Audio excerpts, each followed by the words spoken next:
Bayangkan seorang pegawai polis yang sepatutnya melindungi masyarakat, tetapi sebaliknya menjadi pembunuh seorang remaja berusia 16 tahun.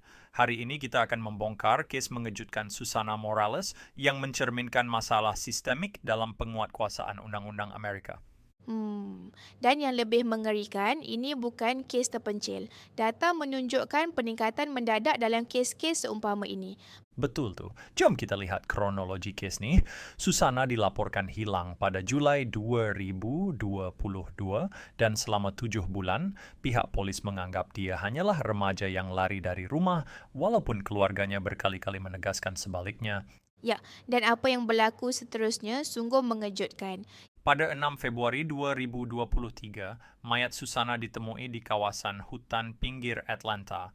Dan suspek utama, Miles Bryan, seorang pegawai polis berusia 22 tahun yang mempunyai sejarah menghendap dan mengganggu wanita muda.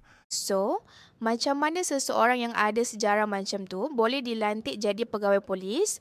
Pelik kan? Ini nampak macam kegagalan sistem yang serius. Sebenarnya ini mencerminkan masalah yang lebih besar.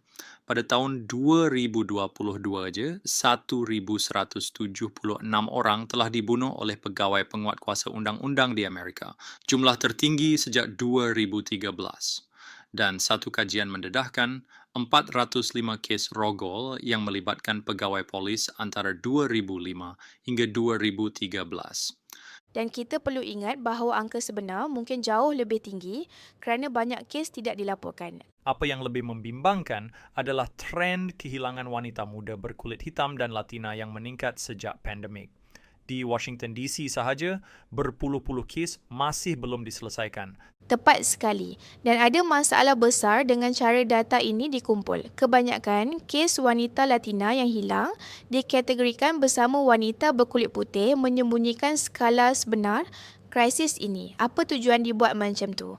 Keluarga Morales kini telah melancarkan petition Justice for Susana. Mereka bukan sahaja menuntut keadilan untuk Susana, tetapi juga perubahan sistemik dalam cara pihak berkuasa mengendalikan kes-kes seperti ini. Dan kes ini berlaku serentak dengan kontroversi Cop City di Atlantic, bukan? Ya, projek bernilai 90 juta ini telah mencetuskan protes besar-besaran kerana ia akan memindahkan penduduk berkulit hitam dan memusnahkan kawasan hutan asli. Malah, seorang aktivis, Manuel Paesteran, terbunuh ketika cuba mempertahankan hutan tersebut. Ya, nampaknya macam ada corak yang jelas di sini tentang siapa yang paling terjejas disebabkan tindakan pihak berkuasa. Statistik menunjukkan bahwa orang berbangsa Latin dibunuh oleh polis hampir 2 kali ganda berbanding orang kulit putih, dan kebanyakan mangsa yang tidak bersenjata adalah dari kalangan orang kulit berwarna. Kakak Susana bagi tahu dalam satu sidang media, tiada jumlah wang yang boleh mengembalikan adiknya. Tetapi mereka akan terus berjuang untuk mencegah tragedi seperti ini daripada berulang. Apa yang paling menyedihkan adalah hakikat bahawa keluarga seperti Morales datang ke Amerika mencari keselamatan, tapi akhirnya menjadi mangsa sistem yang sepatutnya melindungi mereka. Dan ini menunjukkan betapa pentingnya untuk kita terus mempersoalkan dan mencabar sistem yang ada. Saya rasa kita perlu ingat bahawa perubahan bermula dengan pengiktirafan masalah seperti ini. Kita tak boleh lagi berpura-pura bahawa kes-kes seperti ini adalah insiden terpencil. Betul tu, dan mungkin kes Susana Morales ini akan menjadi pemangkin untuk perubahan yang kita semua harapkan dalam sistem keadilan jenayah. Ringkasan bagi kes Susana Morales dan realiti gelap pendatang di Amerika Syarikat. Siapa Susana Morales? Remaja berusia 16 tahun yang hilang pada Julai 2022 ditemui mati pada Februari 2023 di hutan pinggir Atlanta. Siapa suspek? Pegawai polis Georgia, Miles Bryan, kini didakwa atas pembunuhan, penculikan, pecah rumah dan laporan palsu. Apa yang berlaku? Polis enggan ambil serius laporan keluarga. Mereka dakwa Susana lari dari rumah, walaupun bukti sebaliknya.